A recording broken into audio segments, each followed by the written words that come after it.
Namo tassa bhagavato arahato samma sambuddhassa.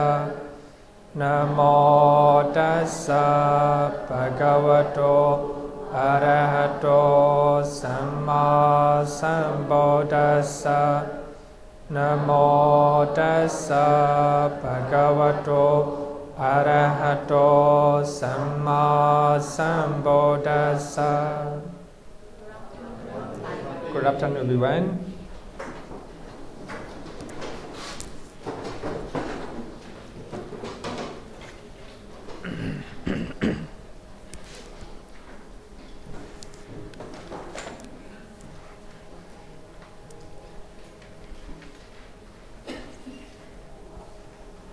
We've been learning Anvosan Chetas, Akusala, right? So last week we learned about the consciousness rooted in delusion, right?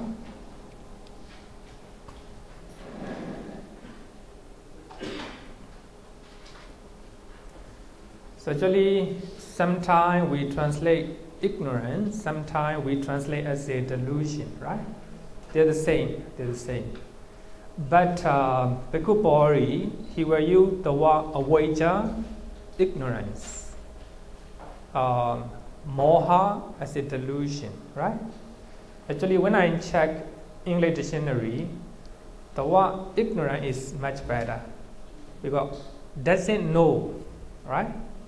Knowing, not knowing. Actually, moha means trying to cover the actual, it actually is. So if we are covered with the moha, we do not know. So actually, avijja actually means ignorance. Doesn't know right and wrong. Doesn't know the noble truth. Doesn't know the actual nature of mind and body. Mind and matter, right? So that's called ignorance. So here, among the three rooted consciousness, the consciousness rooted in greed with 8, right? The consciousness rooted in hatred with 2, and consciousness rooted in delusion with 3. So among them, so the last one is very important. So wherever occasion, whether we are greedy or we are angry, delusion is there. We have delusion because we do not know right and wrong, right? So therefore, as we have delusion, as we have moha, the greed and hatred arises. So therefore, the delusion or ignorance is very important. It's the root of everything. The root of unwholesome deed, right? I think this soda is really beautiful. So when we learn this soda, so you will understand how delusion is much more dangerous to us. So very often I give a simile. The greed and hatred are atta and atrases. Delusion is the director. It's living behind, right? He is directing to the atrases and atras how to act, right? But behind, he is manipulating. So therefore, delusion is very important. So this we will know it when we learn this soda. Ignorance is forerunner. You know, Magga Sanyota. So when the Buddha talk about Magga, the Four Noble Truths, the Noble Eightfold Path. So this is the first soda mentioned. So to know about the Noble Eightfold Path, so we have to eradicate ignorance, right? So it's very important. When the Buddha talk about the Four Noble Truths, he will mention the first soda, avijja, right? The first soda. Bhikkhu's ignorance is the forerunner in the entry upon unwholesome states. Here, unwholesome states, akusala dhamma. Here we are learning 12 akusala, right? 12 akusala. So wherever unwholesome deeds happen in our mind, ignorance is latent. So this is very important. So ignorance, avijja is, or delusion, moha, is the forerunner in the entry upon unwholesome states, with the shamelessness and fearlessness of wrongdoing following along. So when we have ignorance, so we do not have any shame or shame. We are not fear of doing unwholesome things. Together with these two mental factors, actually in the mental factor, ahirika and anuttappa. So these are two mental factors in the 52 cetasikas, right? So what I want to say is, ignorance is the forerunner and the entry upon unwholesome states. For an unwise person immersed in ignorance, wrong view springs up. Micchadeti, very important one.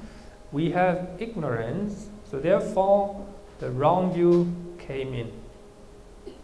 So actually we have been learning ignorance and wrong view, right? And they are linking. So sometimes it can be mistaken. So therefore ignorance comes first. So if we do not know, then wrong view came in, right? Wrong view came in. For when not wrong view, wrong intention springs up. Here, if we have a wrong view, then there will be wrong intention as well. Here, intention or thought, thinking, intention springs up. I think these two links is very important because of ignorance. Ignorance, moha, is the root of all unwholesome states. So if we have ignorance, so we have a wrong view. So if we have a wrong view, then wrong intention come in, right? Or when not wrong intention, wrong speech springs up. So we are using unwholesome speeches because we have a wrong intention inside, right? First, ignorance comes in. We do not know, then therefore our view also wrong. Wrong view. Then based on wrong view will be wrong intention, wrong thinking, right? Wrong thinking. So if we have wrong thinking, wrong intention, then wrong speech, wrong action, wrong livelihood, wrong effect, wrong mindfulness. For when not wrong mindfulness, wrong concentration springs up. Actually, is it how to say, the unnoble eightfold path, not noble eightfold path, right? The unnoble eightfold path.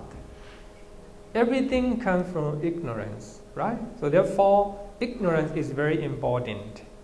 So based on that, wrong view, wrong intention, wrong speech, wrong action, wrong livelihood, wrong effect, wrong mindfulness, and wrong concentrations.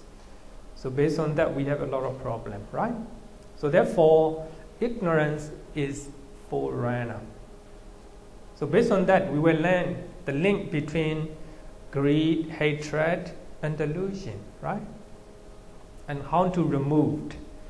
Actually, not difficult. So if you want to remove greed, try to practice non-greed.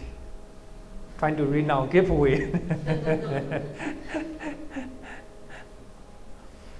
Actually, we have learned how to remove hatred, right? So there are 5 ways of removing hatred. Uprooting 3 unwholesome rules. Right view, samadhi, remove ignorance.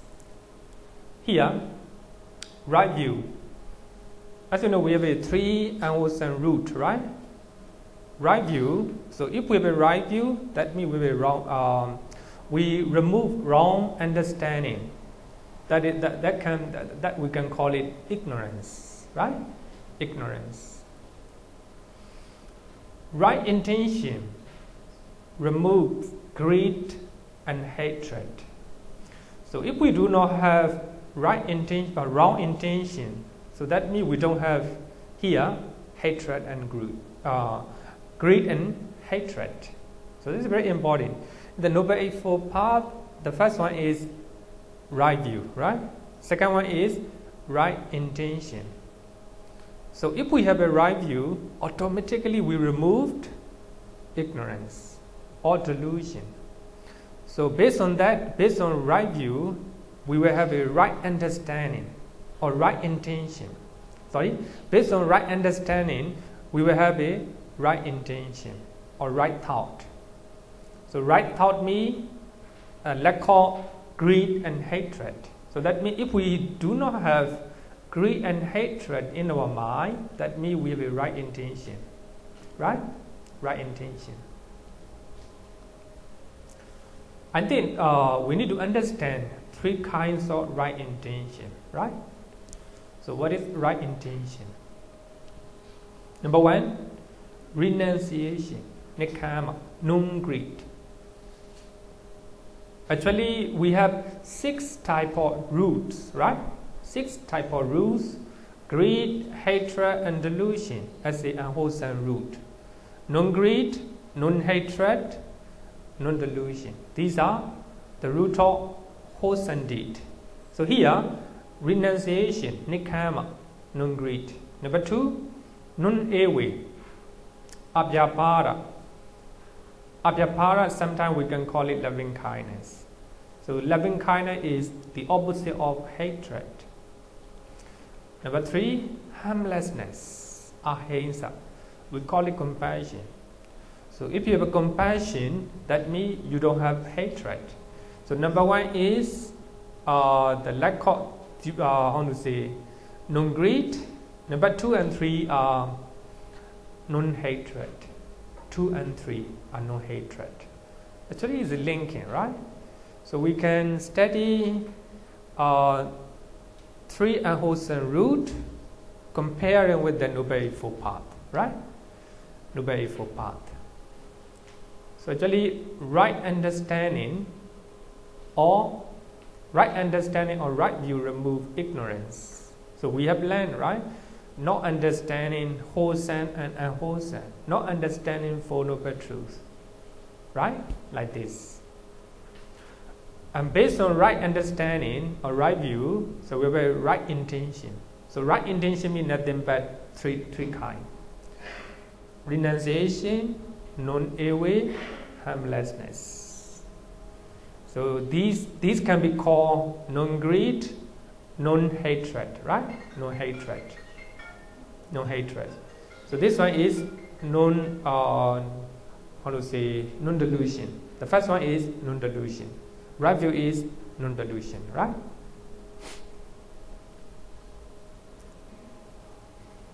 Renunciation. Sometimes we use letting go. Letting go. Actually, in Pali Canon, so the graduate discourses is mentioned.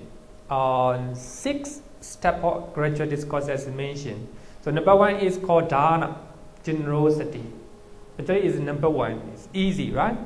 So give away whatever you have, anyone to anyone. That is called dana. Sila is a moral contact. Moral contact. You try to control your bodily and verbal behavior. So that's called sila. Much more difficult, right? Then third one is talking about heavenly realms or talking about a good destinations. So if you practice dana and sila, so you can get a good destination. Then number 3. Then after that, the Buddha may talk number 4. Danger of sensual desires. Danger of sensual desires. Actually, we have enjoyment, a lot of enjoyments in our life, right? With our eye, ear, and body, like this. A lot of enjoyments, right? Here, the danger of sensual desires, all these one. Normal people may not like it, right? May not like it. So therefore, one of the Brahmin at the time of the Buddha said that renunciation is a dividing line between lay devotees and monks, right? Lay devotee, of course, you can enjoy with the sins, it's okay. But for monks, so we have to practice renunciation. We have to let go a lot, as much as possible, right? So therefore, that Brahmin said that renunciation is dividing line between the lay devotees and monks, right? So here, the danger of sensual desire, who have a higher disposition or a higher level of wisdom. So the Buddha may talk this one, the danger of sensual pleasures. So sensual pleasures are dangerous. The Buddha giving so many examples, right? And number 5, the profit of renunciation. So if you can renounce sensual pleasure, you will have a lot of benefit, right? If you let go sense desire, so you have a lot of profit. So this is number 5. Number 6 is the special summon of the Buddha. That is Noble Eightfold Path. Four Noble Truth. Four Noble Truth. So these are gradual discourse. So what I want to say is, here, renunciation means the profit of renunciation. Renunciation. So what is renunciation? Abandoning desire and lust in 6 internal sense base and 6 external sense base is called renunciation. It's quite easy. Renunciation means you're trying to abandon your desire, your lust, your craving, toward 6 internal sense base or 6 external sense base. Sometimes we have a lot of enjoyment with our eye, with our ear, right? Here, eye is internal one. Thing that we see is external one. Ear is internal one. So thing that we hear is external one. So try to let go, try to renounce, right? Try to control. That's renunciation. Is it easy? Not easy. For that reason, lay devotee have to come to temple full moon and new moon day to practice renunciation, right? But here in Singapore, we don't have. In Burma, in Thailand, people come to temple and they observe 8 precepts, and they will stay in the temple the whole day, listening the Dhamma talk, and listening the Dhamma talk and discussing, and also doing meditation like this. So in this way, they try to renounce for one day. They are practicing renunciation, right? Not easy to practice every day as a lay devotee. For a monks, we have to try our best to renounce all the time. We have to renounce, give up, to enjoy with the eye, right? Therefore, we are not allowed to watch movie or not allowed to listen music. That's renunciation, right? That's renunciation. So therefore, for us, no need to go to cinema. No time. I think no need to spend time for watching movies or listening music. It's very good, right? Without movie, without songs, we can stay, right? I'm happy with this. So therefore, the profit of renunciation. People think that without watching movie, without listening music, they were not happy. Actually, not like this, not like this. So happiness can be obtained in many ways, right? Many ways. So here, okay.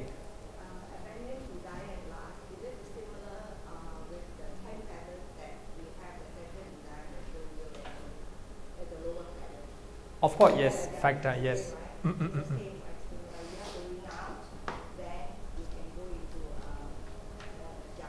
Yeah, of course. Different level of abandonment, right? Different level, of course. When you are just keeping a precept, when you are just keeping 5 precepts, right? You renounce 5 things, right? Trying to renounce killing, trying to renounce taking the desire, right? Taking what is not given. You renounce the desire to commit sexual misconduct. So it's also a kind of renunciation. So you are doing dharana, you're trying to renounce, right, what you have. That's also renunciation. Different level of renunciation. Of course, so when you abandon nivarana, fight nivaranas, or that can be you can attain jhana, right? You can attain jhana.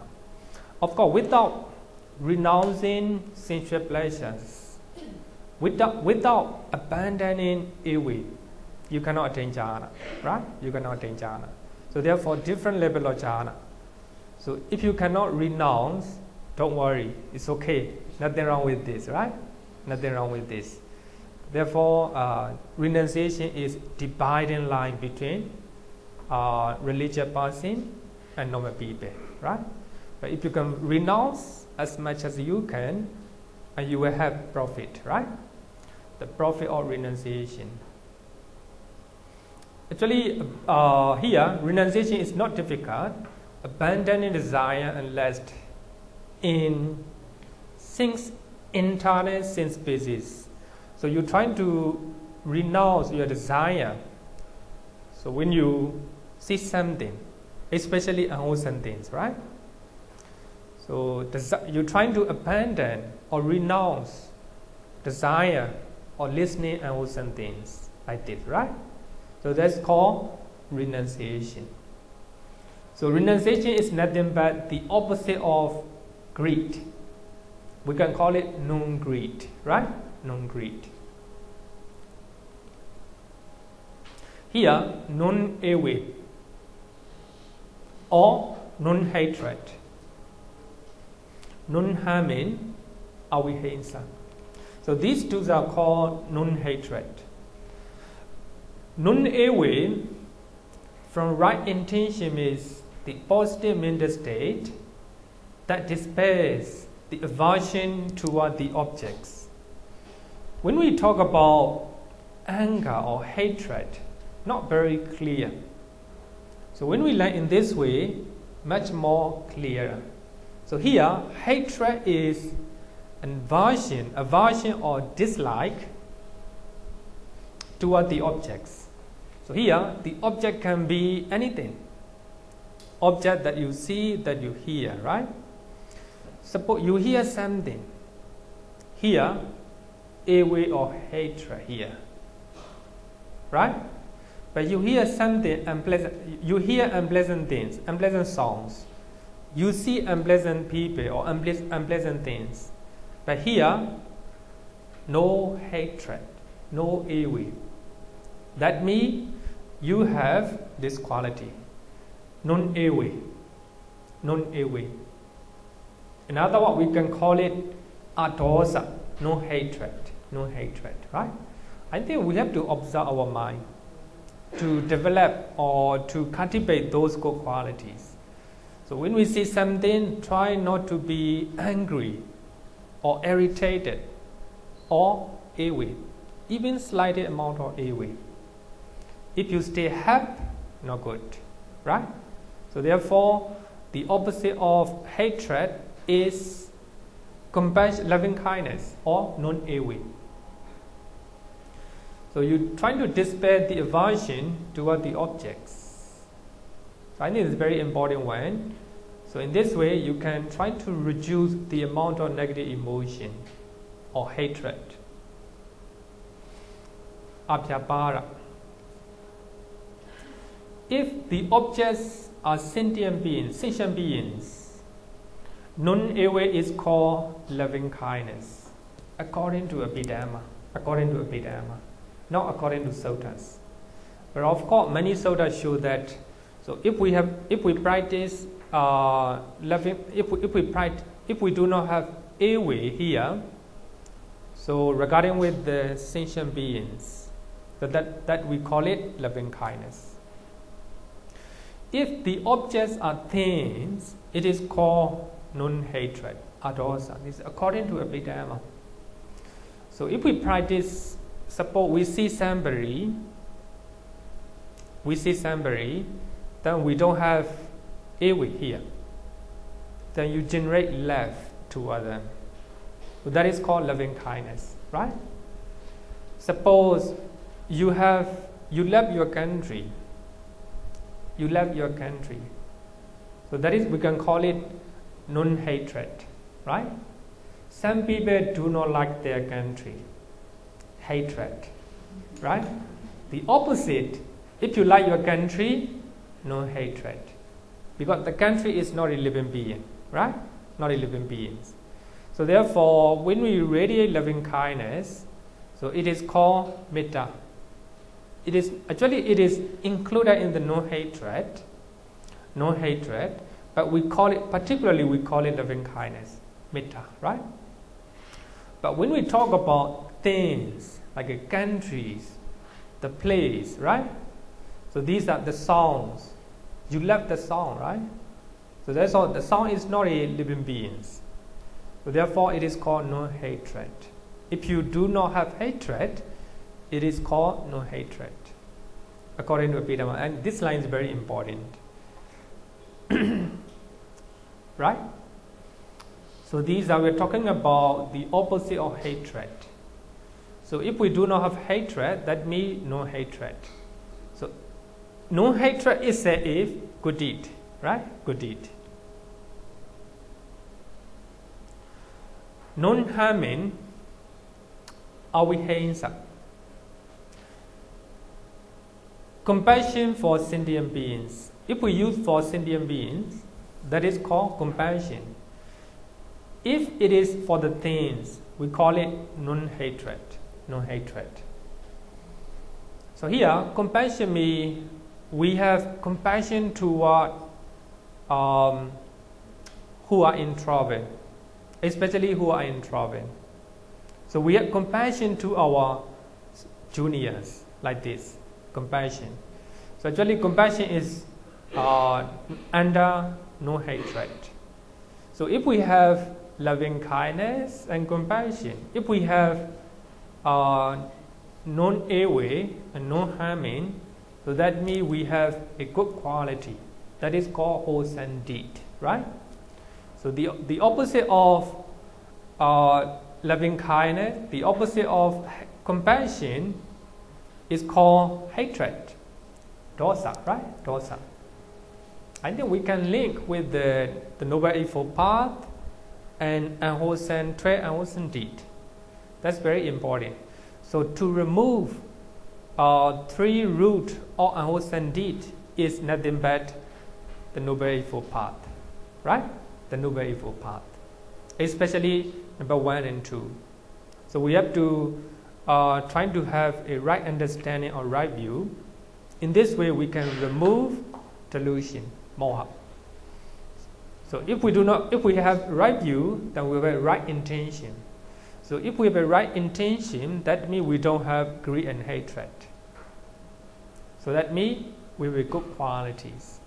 So if you have a right intention, wherever you say, wherever you do will be good. Right speech and right action and right livelihood as well. The right effort, right mindfulness and right concentrations. If you're practicing the Noble Eightfold Path, lead to Nibbana, right? Lead to Nibbana.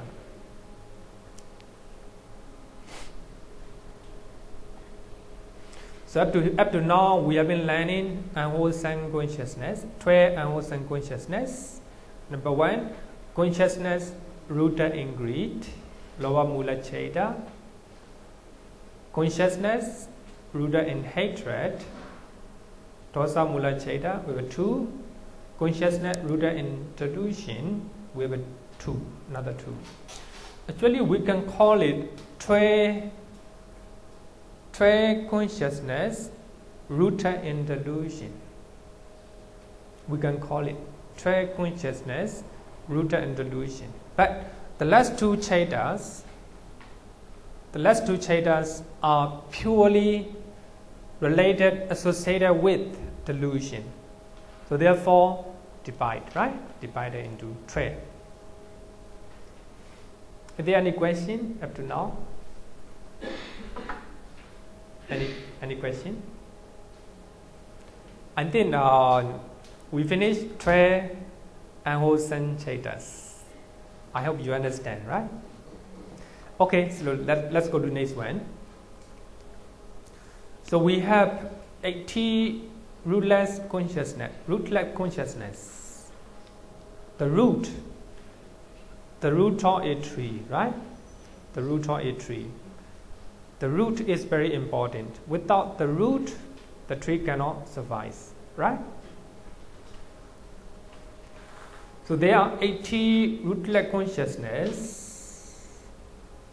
Ahituka Chaita. So the one Ahituka means without root. No root, right?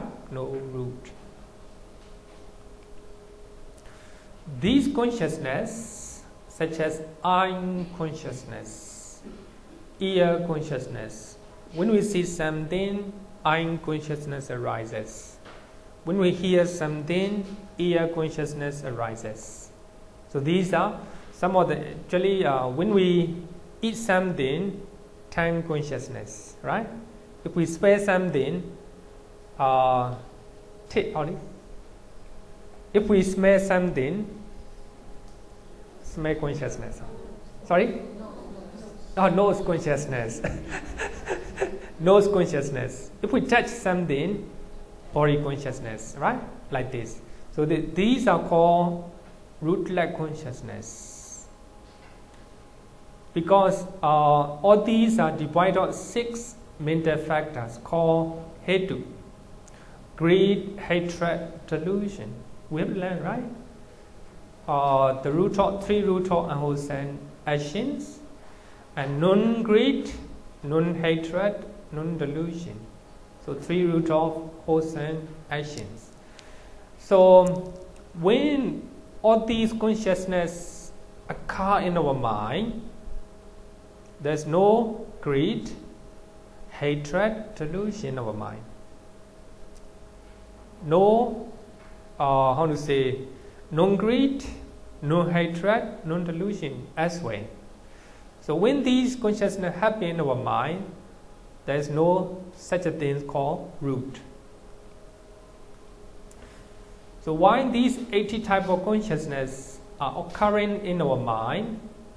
So they are neither wholesome deed or unwholesome deed, because these chaitas are called rootless. And then to understand that, we need to understand about our mind process, how our mind is functioning. So if we understand this, you will understand. The moment you see, there's no greed, there's no hatred. The hatred and greed follow later on, right? For that, you need to understand mind process. Actually, the mind process mentioned in Sutta Pitaka is very clear, very clear. More than enough for your practice. But Abhidhamma, the mind process mentioned Abhidhamma are complicated, but more detailed. Of course, for those who want to know more about details about mental process, Abhidhamma, mind process is very good, right?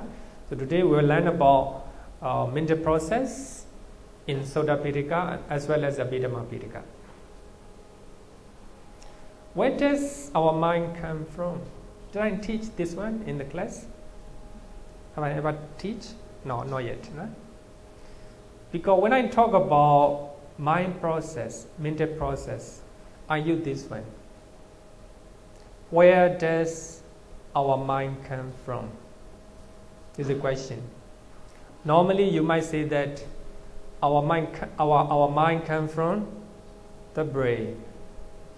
Our mind comes from the heart, like this. You will have such a questions. So therefore, for that question, we give the example of playing guitar. Where does the sound come from? Where is the sound? In the guitar? String? If you just keep the string, the sound will come? No. Not in the guitar, not in the hand, not in the string, right? So just like that. So the sound comes from neither from the guitar or neither from the hand, neither from the string. It comes into existence based on causes. Because with the hand, with the guitar, and with the string. Also we play. Right? There are a lot of causes. The sound, the arising of the sound. So just like that, so the mind does not exist anywhere. It doesn't exist in the brain. It is not in the body. It's not somewhere else. The mind arises based on the causes. There are so many causes. Because of those causes, mind arises. Right? Mind arises. Mind doesn't exist anywhere. Not in the brain as well. Right? So to understand this is very important one. Because we always say that everything is impermanent. Right? Everything is impermanent. So for those who become Sotapanna, I have explained, right? So for those who become Sotapanna, they understand this nature. Things that has the nature arising, right? Has the nature of cessation. The mind arises, the mind has the nature arising. And it also has the nature of cessation. Some people, your beloved one, love you so much. That loving kindness or pure love or love has the nature arising, right? Because so many causes, so many conditions, they will love you. If those conditions are not in you, they will not love you. So many causes, right? So mind arises depending on causes. So if we have to understand that, so mind has the nature arising. So therefore, it also has the nature of cessation. It will stop sometime, but you have to grow, right? You have to do it again to get love from those people. So therefore, understanding the nature of mind is very important. Mind doesn't exist anywhere, but it arises based on the causes. So let's study. This is from Visuddhimagga. Mention Visuddhimagga. The sound exists neither in the drum nor in the hand. Actually, Visuddhimagga give the simile of drum, not a guitar. So therefore, to get better understanding, we use the guitar. Everyone plays the guitar. Everyone understand, right? So here, we beat the sound, right? We play the drum. We use the drum to play the song. Sound exists neither in the drum nor in the hand. It also does not exist in the space between these two. The hand and the drum. The space between these two. It doesn't exist anywhere, right? It comes into being due to the causes. Number one, there is the drum. Number two, there are the hand. And there is the beating. Based on these causes, the songs arises. Give an example, right? Give an example. Mind exists neither in the eye nor in the objects we see. We're talking about eye consciousness, right? Because we are going to learn about root-like consciousness. So eye consciousness is among them. So actually, mind does not exist here. Mind means eye consciousness. Talking about eye consciousness. So eye consciousness exists neither in the eye, just not in the eye, nor in the objects we see. It also does not exist in the space between these two. You might think that, so we see somebody, I have eye. So eye consciousness is in between. Not like this, right? It does not exist in between as well. It comes into being due to the causes. We have eye, and we have object, and we have awareness. So we have an eye, something to see, the objects. If we do not have awareness, cannot see, right? There is a very loud noise, like song, but you have an ear. Sometimes you do not hear, right? You do not hear, because you don't have awareness. So, all based on these causes, mind arises. I think it's a clear idea, right? If your eye is not good, you cannot see, right? You cannot see. If you do not have a good ear, you cannot see. There is sounds, right? There is sounds, but you don't have ear consciousness. Therefore, in Buddhism, I think up to now is still correct. I think it will be correct because the Buddha explained based on his own understanding. The Buddha used a very powerful mind, right? Very powerful psychic power, mental power, to talk about this one. Even among the scientists, they're just saying that the mind, the brain and mind are the same. Still talking. But sometimes loving kindness or good quality of mind comes from the heart, right? Like this.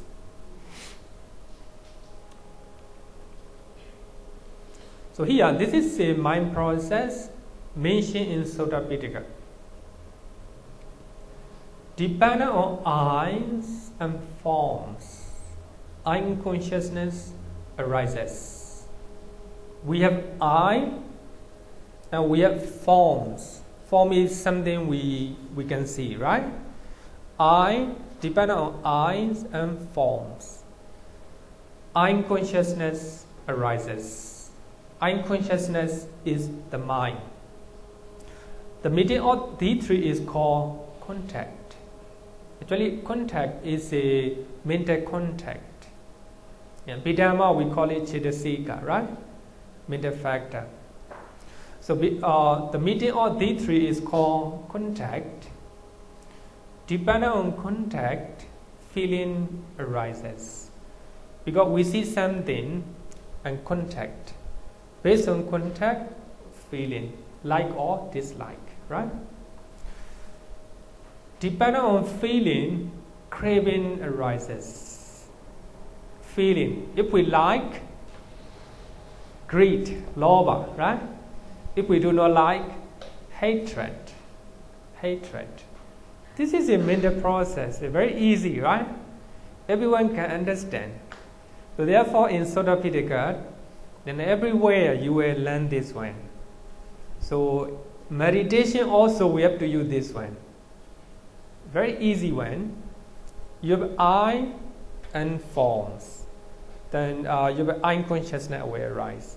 So the medium of these three is called contact.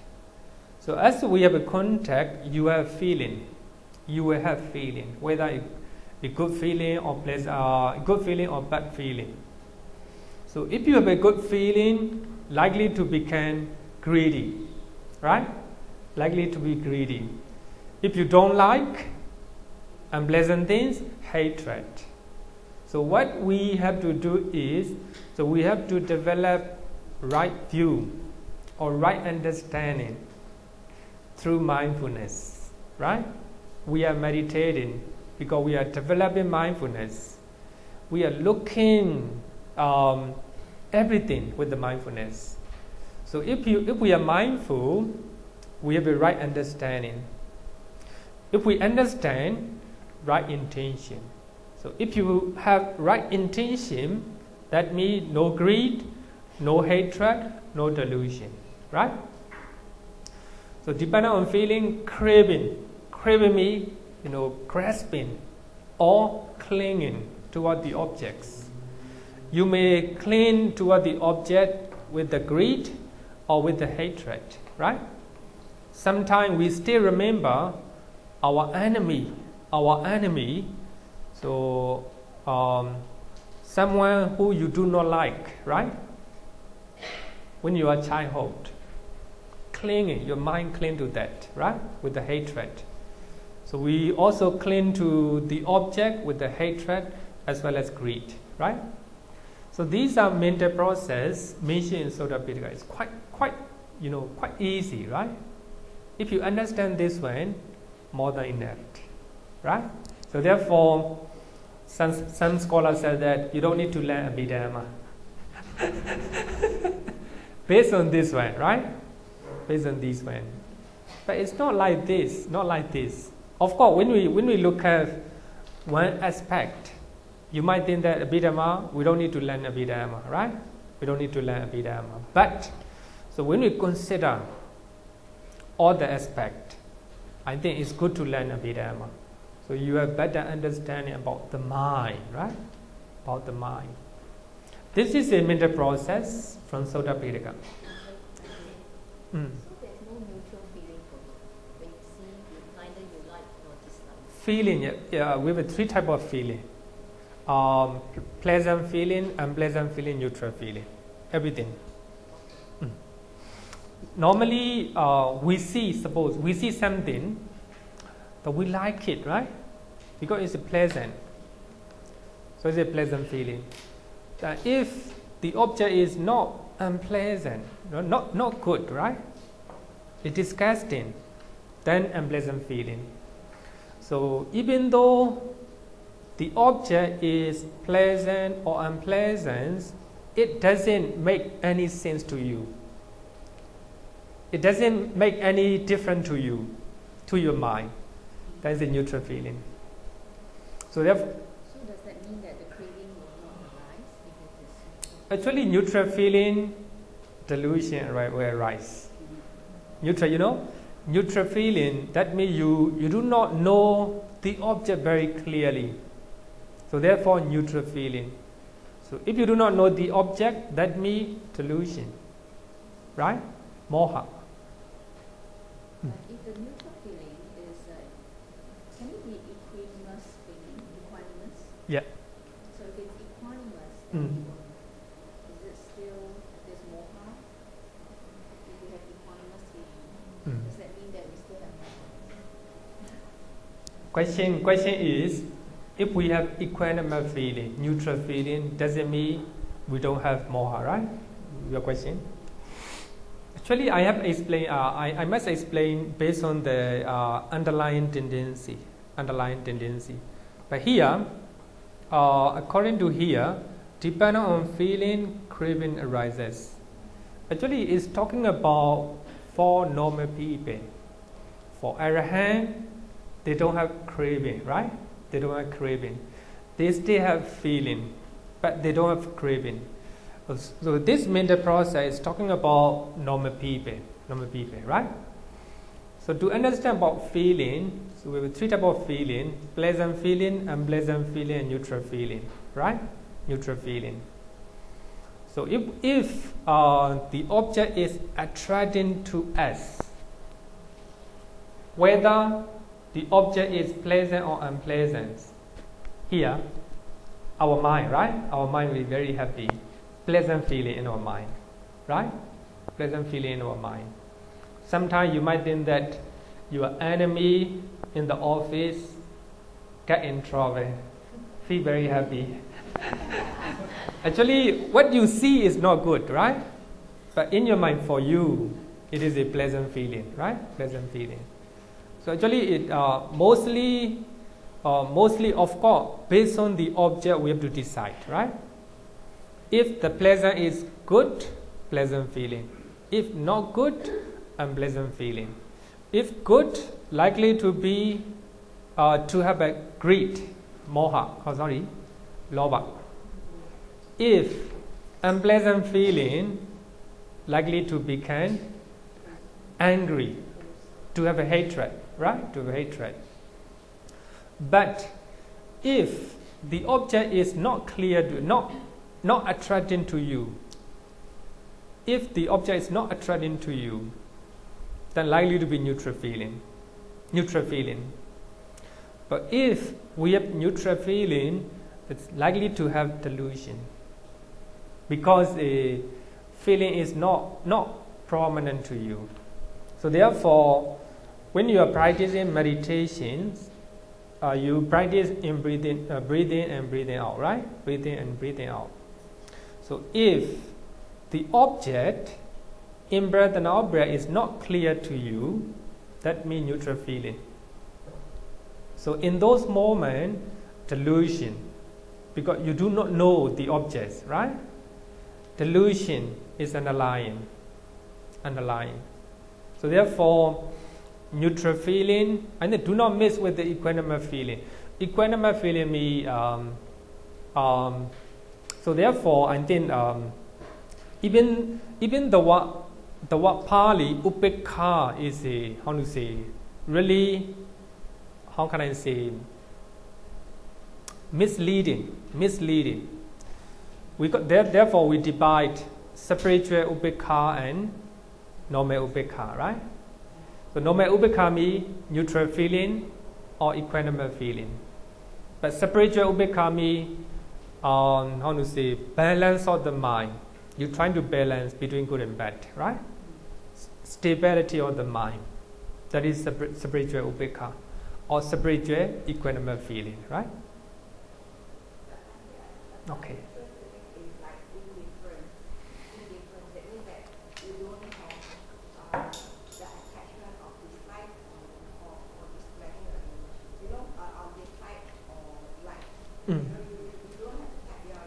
Yeah.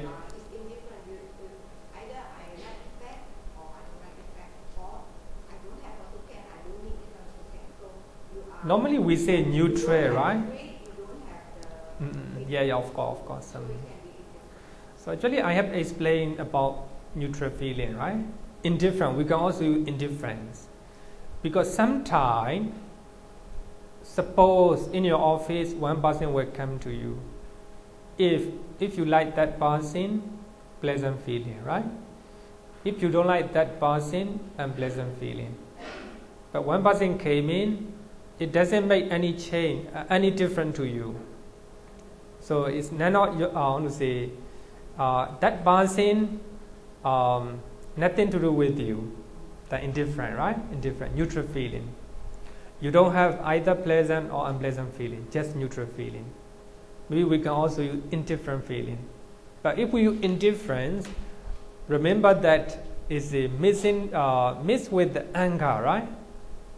Because you don't like, right? Indifference.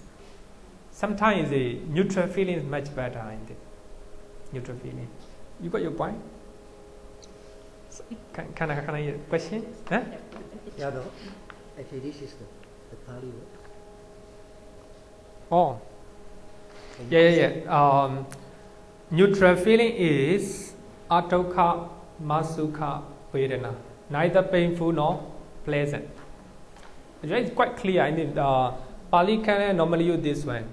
Neither painful, neither pleasant or unpleasant. Right? Sometimes you see one person, pleasant feeling will arise. Unpleasant feeling will arise. Sometimes neither pleasant or unpleasant. Right? We call it neutral feeling. Right? Neutral feeling. Okay. Policy,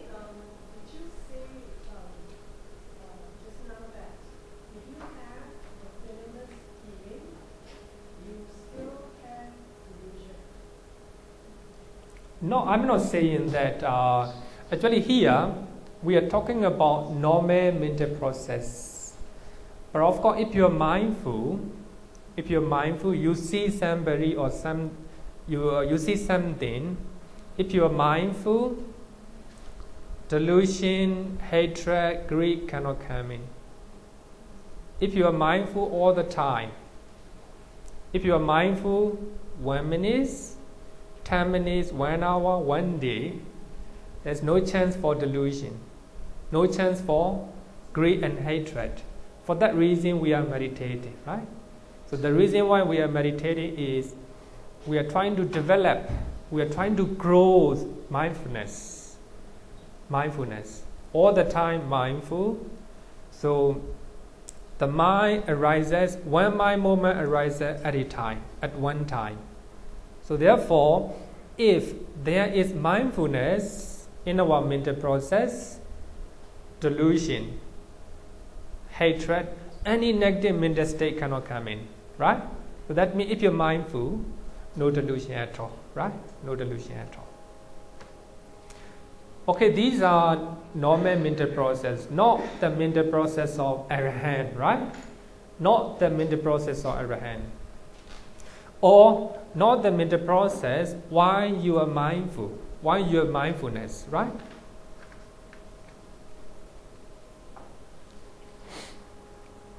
So this is the same thing. You have unconsciousness, insensitivity, that you have visible form object, and you have awareness. If you are D3, then contact. So here contact means mental contact, right? So if you have contact, feeling will arise. Then perception. Here, actually we're talking about perception. Sometimes we use feeling and perception together. But sometimes we separate, right? Here, actually, so when we learn about mental factor, you will see the word perception. After feeling, perception. Perception means you perceive in your mind who is that person, what is it, right? Your perception.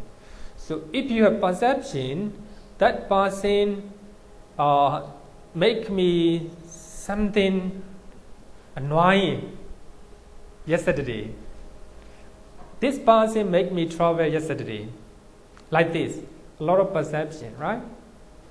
Then based on that, you have a mental activities. Mental activities. Actually, it's a different cognitive process. Actually, according to the Sutta, unconsciousness, based on I, form, awareness, and contact. Based on contact, feeling. Based on feeling, craving. Right? Craving. So actually craving means nothing but mental activities. Our mind trying to do some activities, right? That's a craving. So this is a cognitive process mentioned in Sutta Pitaka. This is another one mentioned in another suttas, right? So when we look at this one, quite simple, right? Easy to understand. Easy to understand. Okay, so just let's learn about. Before we learn mental process in Abhidhamma, so you need to know about 6 sense base. 6 sense base. 6 doors.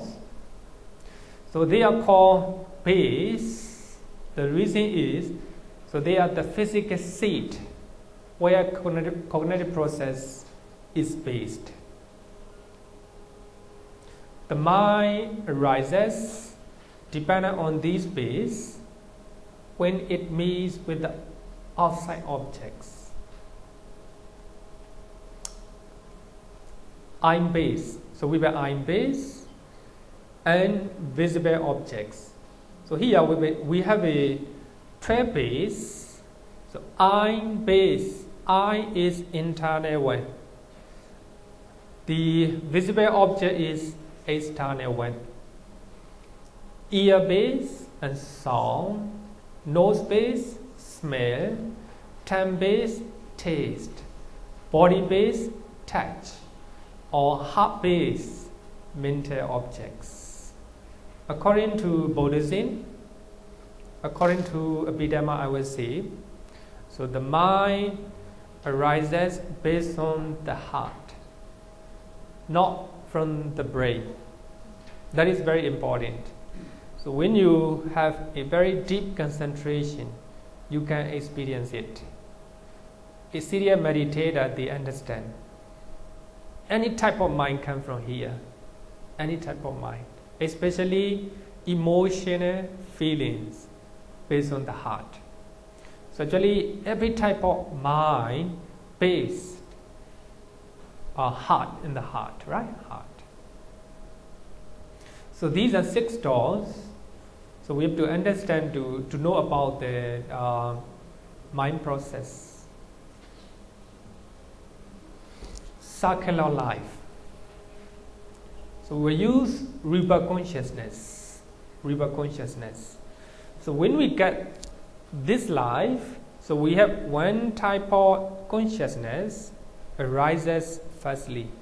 So that is called rebirth consciousness. The first type of mind in our life. So when you were born, when you get rebirth, you know, in this life, so one type of consciousness is called rebirth consciousness, and the last one is called death consciousness. You die, the last thought moment, right? So it's called death consciousness. Between these two, rebirth consciousness and death consciousness, between when we are alive, so we have a lot of life continuance. So that is called Vanga. That is called Vanga. So you have to understand first. So these 3 are called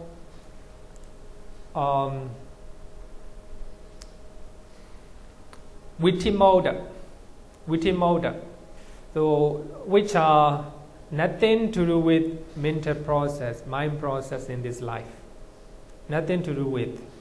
So they are occurring anytime, especially at this moment. So there are a lot of light continuing, a lot of bhavanga in our mind. It's nothing to do with normal mind process. Normally, when we see something, eye consciousness arises. So when we hear something, ear consciousness arises. But this light continuing is nothing to do with these mental process, because it's something to do with that we have done in the past life. So this occurs because of past life, past karma. So if we have done something good, so our quality of life continuum will be good. If we have done something bad in the previous life, or many more lives, right? So the quality of our life continue will be not good, right? So actually these are called outer mental process. Outer mental process. Process free. Forgot the name. Process free. We call it process free. Vipassana. Process free. The reason is we have been a lot of active process, mental process in our mind. Very active. We see somebody, we do not like that person. Anger, right? Very active. When we hear some song, very attractive. Here, very active. Our mind is very active, right? So these are called active process, mental process. But this in process-free mental process, they are not active. So normally they occur when we sleep, when we fall asleep. It is very obvious, right? So when you are sleeping, you do not know anything, right? Even though people are shouting just beside you, right?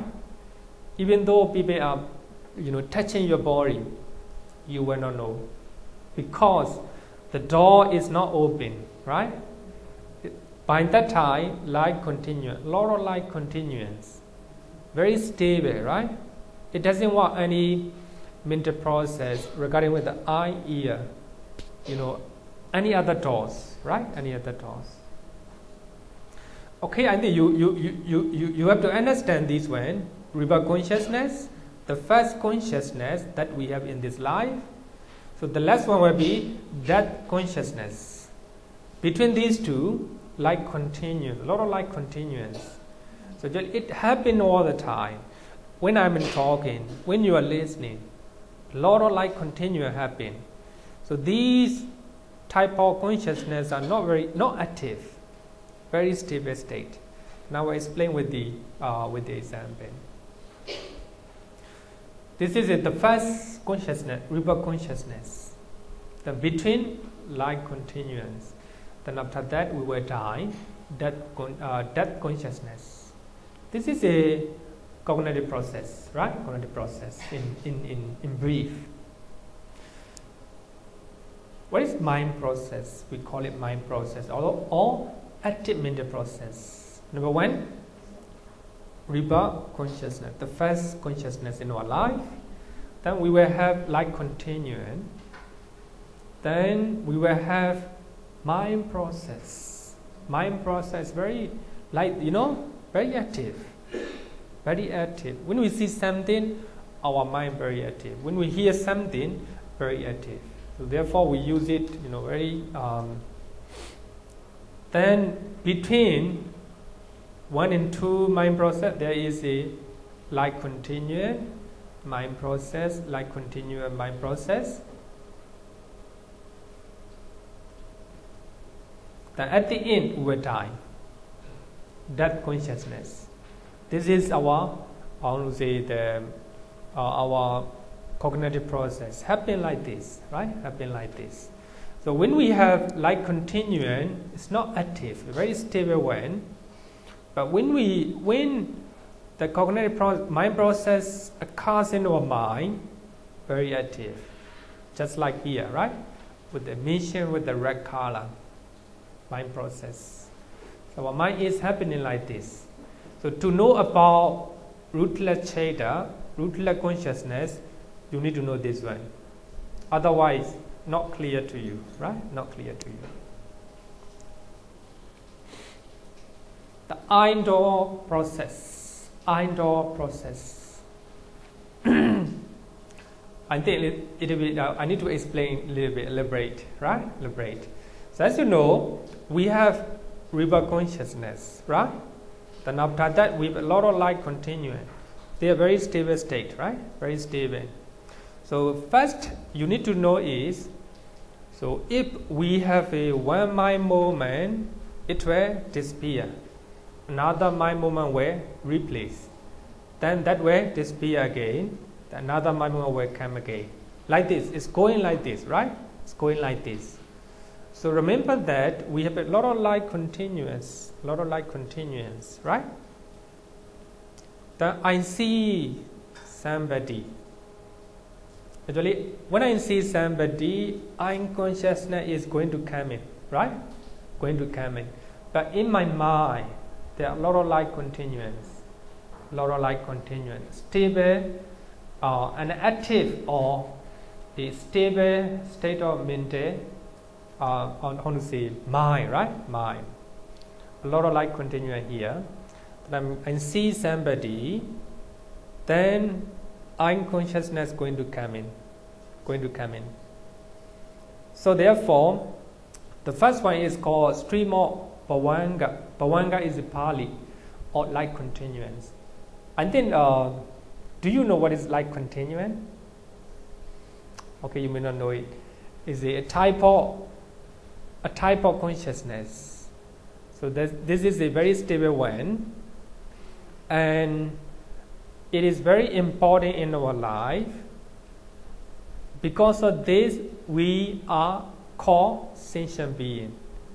Because of that, we are alive, right? Because of that, we are alive. So actually, therefore, we call it Bhavanga. Bhava means life. Inga means the factor. So the factor of life. So here we use like continuance, right? Like continuance. So here, stream of Bhavanga. This is stream of Bhavanga. It's going like a stream, right? Like a stream. A lot of Bhavanga here. A lot of Bhavanga here. Going like this. But I in consciousness is going to come in, right? Going to come in. Past Bhavanga. Here, past me. When you run, right? You come into the room. You want to attend this class, so you are going too late. You are in the Amadi station. To catch the attend, you ran to the Mangala Vihara, right? You try to run, right? But at the entrance, one of your friends is standing and trying to stop that person, right? Trying to stop you. That as you are running, right? Running with the force, but you cannot stop. You cannot stop at one where your friend is standing, but little bit past, right? Little bit past. So therefore, as there are a lot of Bhavanga, then I consciousness is going to come in. So therefore, because the force is very strong. The force is very strong. Therefore, it passed a little bit. It passed a little bit. So therefore, it is called past Bhavanga. Then after that, it will vibrate. Look at the example. You ran, right? Then you try to stop. You pass a little bit. Then your body shaking. Just like that. So a lot of Bhavanga, a lot of light continuum is happening. Very stable, right? Very stable. Now, I consciousness is very active. So, if the active state of mind is going to come in, a stable state of mind vibrate or shake, right? It's called vibrational Bhavanga. I think if you don't know, it's still okay.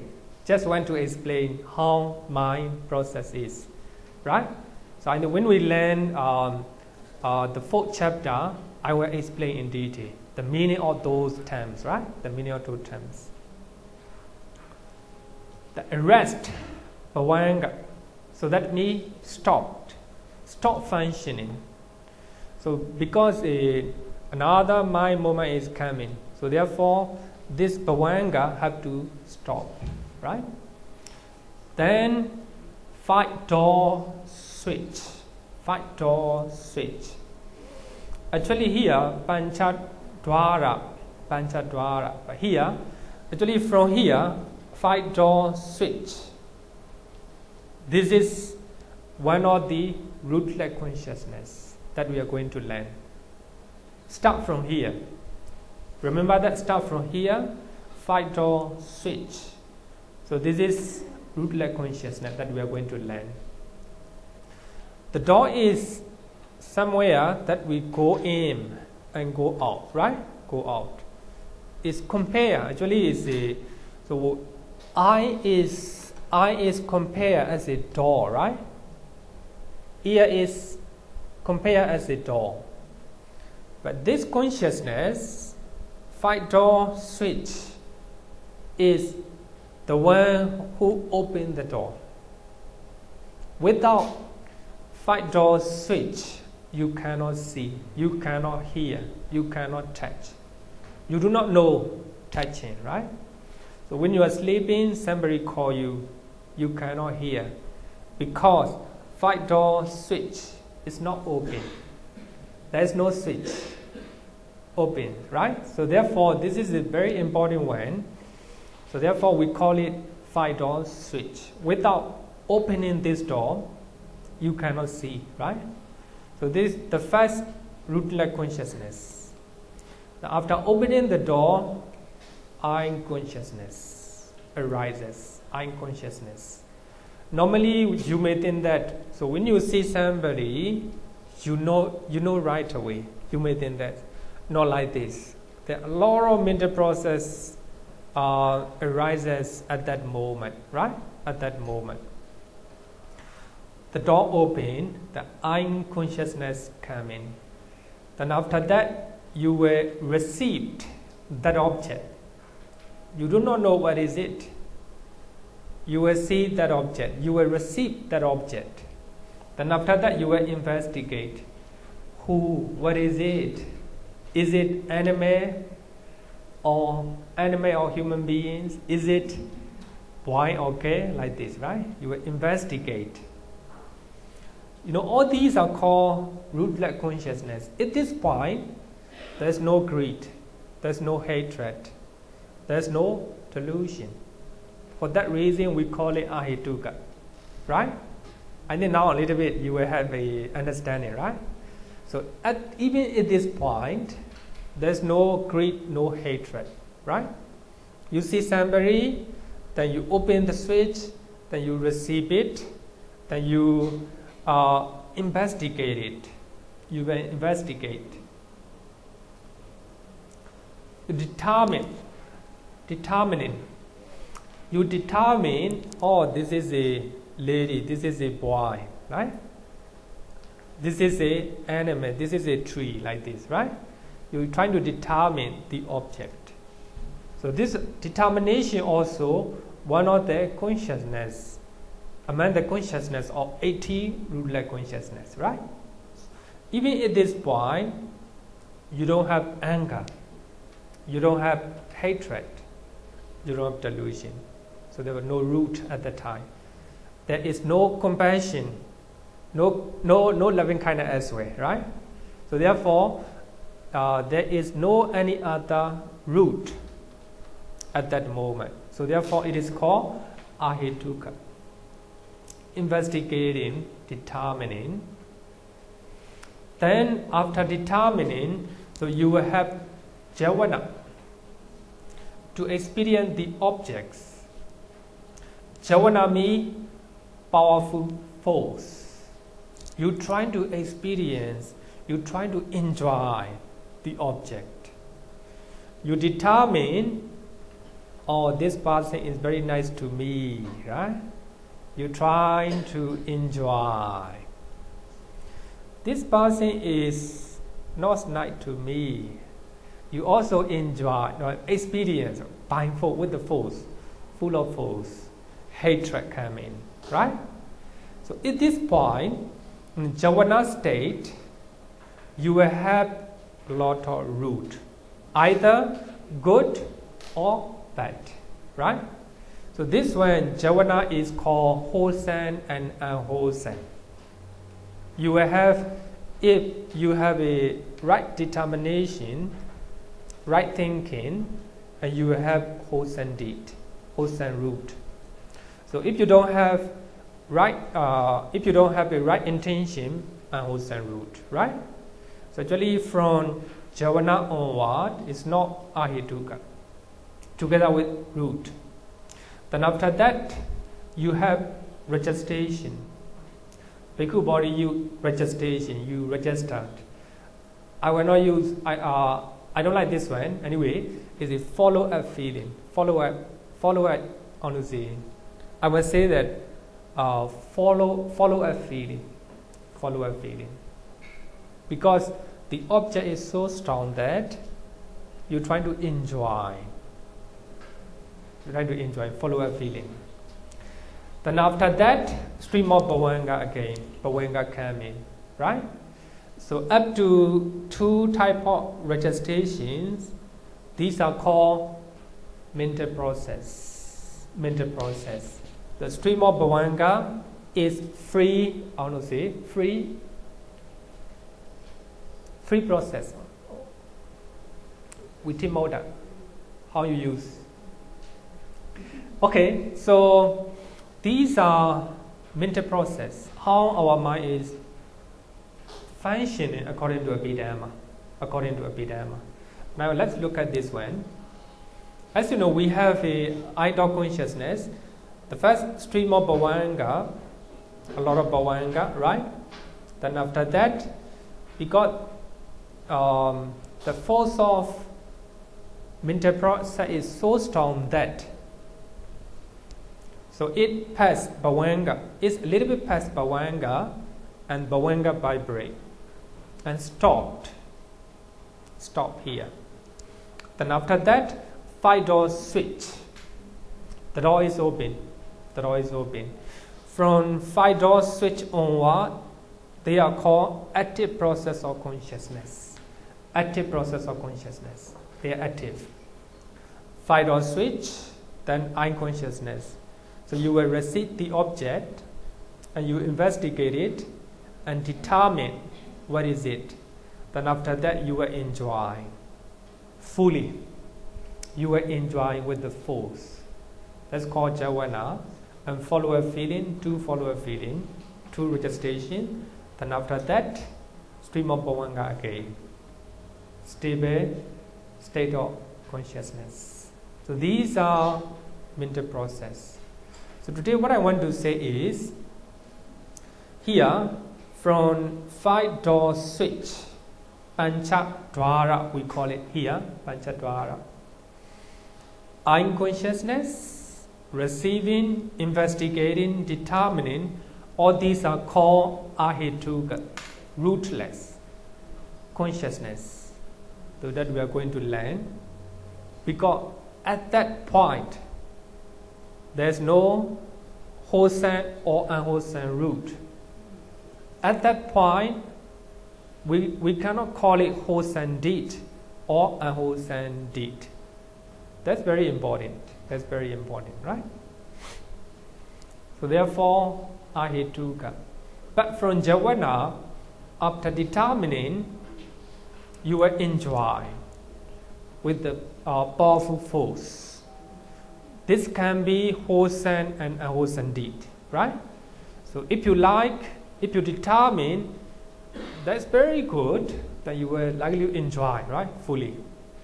It can be good and bad. If you do not like, you will enjoy the object fully as well, right? It is unwholesome deed. So this is mini process. I think you understand this one, right? You understand this one. Generally, duration of material phenomena lasts 70 mind moments. Normally, the lifespan of material phenomena, during one lifespan of material phenomena, there are 70 mind moments according to Abhidhamma. So that means mind is more quicker than 70 times quicker than the matter, right? Is the feelings anywhere? Feelings. This process, yeah, feeling. Or feeling. Actually, when we look at about feeling, I will say that investigating, and it will start from investigating, but not sure, because this is we call it Abhidhamma model, right? And if we compare with the the mental process that mentioned in Sutta Pitaka, the feeling may arise, investigating, right? Why we are investigating, there may be feeling, right? Feeling. Then determining. But of course, feeling will be prominent in jhana. So when we are fully enjoying the objects, feeling will be prominent, right? Prominent. So this is the end of process. Any question? Okay. Explain the death moment. That moment, that consciousness. I think here I just use this one just to explain ahituka cheda, and later what I will explain, because that consciousness we will explain in the 4th chapter. 5th chapter, not here, right? Not here. Any question?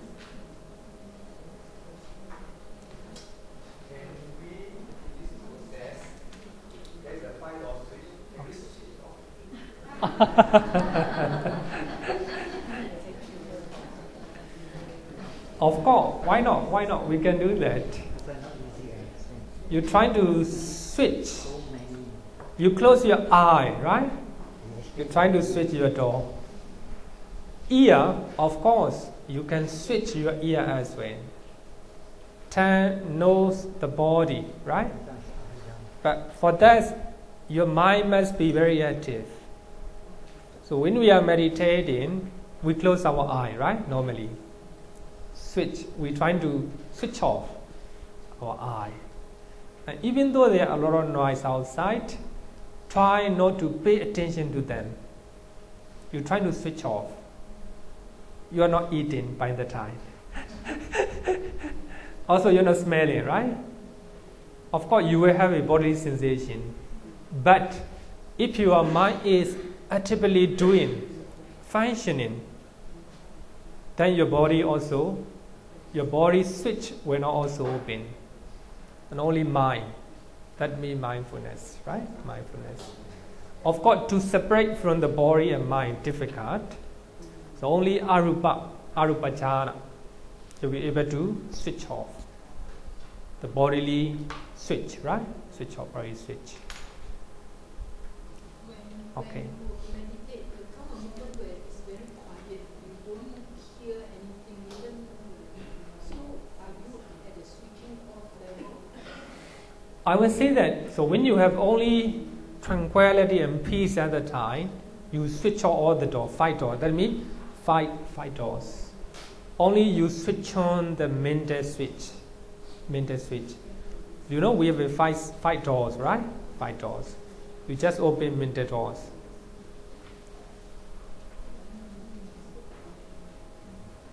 Then I think no question. Then I will explain a little bit about mind door, right? Mind door. Because next week we will straight away go to learn Citta, right? Citta. The mind door process, not difficult. So we have two types, clear objects and unclear objects. So when we think about someone, if that person appear in your mind, clear. But you have to try to imagine that person unclear, right? So here are clear objects. As usual, but here there is no bhavanga, because mind is very powerful, right? So therefore, no bhavanga. Your bhavanga vibrate, as you know the stream of bhavanga, right? Stream of bhavanga. That mind process going to come in. For that reason, that stream of bhavanga vibrate, right? Vibrate. The utterance stop, arrest bhavanga. Then after that, mind door switch. Your mind also have to have door, have to switch that door, right? Then after that, jhana, very quick, right? Jhana, powerful force. You think about jhana. So therefore, mind is very easy, right? When you think about one person, likely to have greed or hatred very quickly, right? Because of this one. Then after that, to registration. Then after that, stream of bhavanga. So this is a mental process. It's going like this, right? So mind door process, not difficult.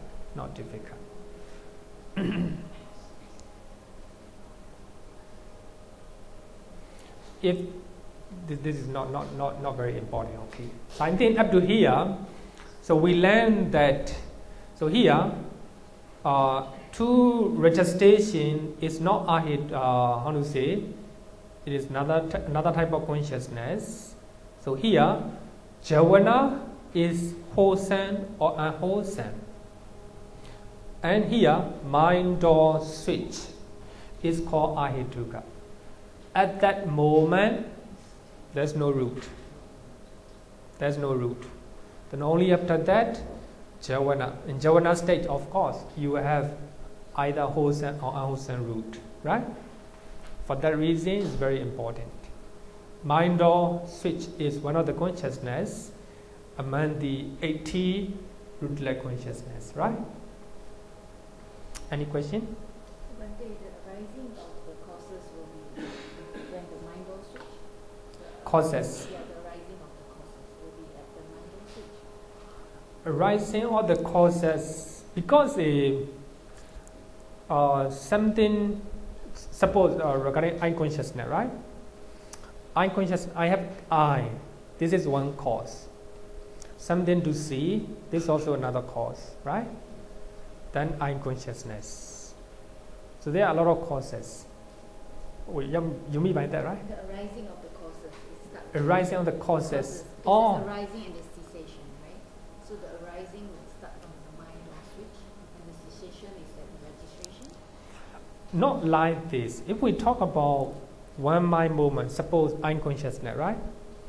Eye consciousness arise, right? Is subject to cease. Even itself, arising and cessation, right? So actually, for those who have a deep meditation, they will understand all eye consciousness arises and disappear, arises, disappear, and any moment. Now, of course, normally we know that we was born and we die, right? Being born in this life is the first cause, right? Arising. Then death is cessation. It's a long process. But here we're talking about very short mental process.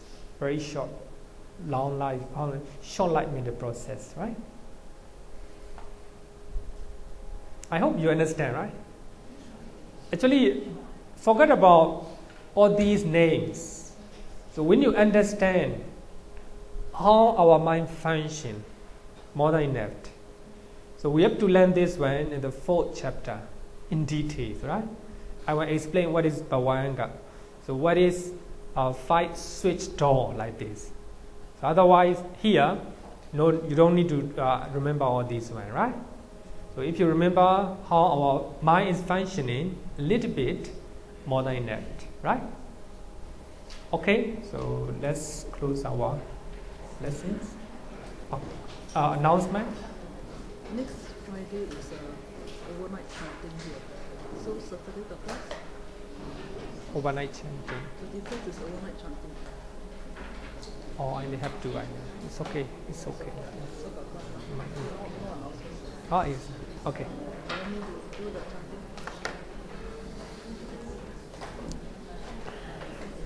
Okay. This Saturday class as usual.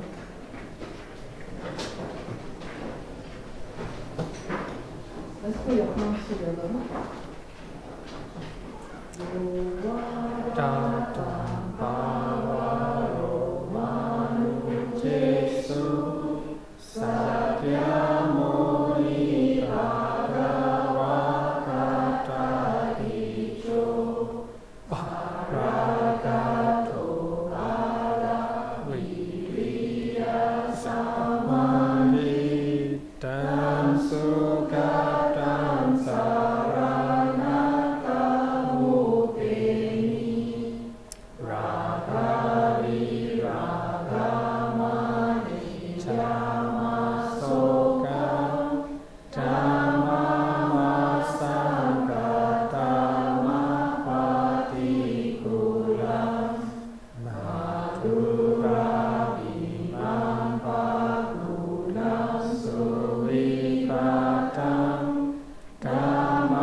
Okay, if I can.